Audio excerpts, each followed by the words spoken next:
দেশের আবাসন খাতে গণতন্ত্র প্রতিষ্ঠা ও স্বার্থ সুরক্ষার চ্যালেঞ্জ নিয়ে প্যানেল ঘোষণা করেছে আবাসন ব্যবসায়ী ঐক্য পরিষদ। নেতৃত্বের সুযোগ হলে ড্যাব সংস্কার বাস্তবায়ন ও সর্বোচ্চ নাগরিক সুবিধা নিশ্চিতের অঙ্গীকার করেছেন ঐক্য পরিষদ নেতারা। বিস্তারিত আকবর হোসেন সুমনের রিপোর্টে। সংগঠনের স্বার্থ সংরক্ষণ, নীতিগত সংস্কার এবং গ্রাহক বান্ধব পরিবেশ সৃষ্টির লক্ষ্য নিয়ে আবাসন ব্যবসায়ী ঐক্য পরিষদ ঘোষণা করেছে 29 সদস্যের প্যানেল। আমার ব্যালট নাম্বার 72 সবাই আমার প্যানেলকে ভোট দিয়ে জয়যুক্ত করবেন ইনশাআল্লাহ। সংগঠনকে গতিশীল ও সময়োচিত পদক্ষেপ বাস্তবায়নের উপযোগী করে গড়ে তোলার প্রত্যয় খাতের অভিজ্ঞ সংগঠকের।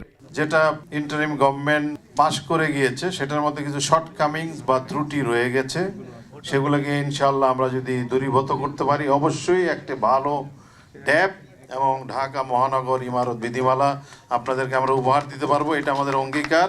অগ্রজদের অভিজ্ঞতা আর তরুণদের উদ্যম ও একাগ্রতা সংগঠনের লক্ষ্য পূরণে সহায়ক হবে, এমন প্রত্যাশা দায়িত্বশীল নেতৃত্বের। তরুণরা কিন্তু অনেক কাজ করতে ভালোবাসে, সো আমরা একসাথে হয়ে যারা আগে আছে প্রবীণরা আছেন তাদের ছায়ায় আমরা ভালো কিছু কাজ ইনশাআল্লাহ এই আবাসন খাতকে নিয়ে এগিয়ে নেওয়ার জন্য করে যাব। এটা আমাদের বিশ্বাস এবং প্রতিজ্ঞা। 18 এপ্রিল হবে real estate and housing association of Bangladesh রিহাবের নির্বাচন। আকবর হোসেন সুমন, 21 টেলিভিশন, ঢাকা।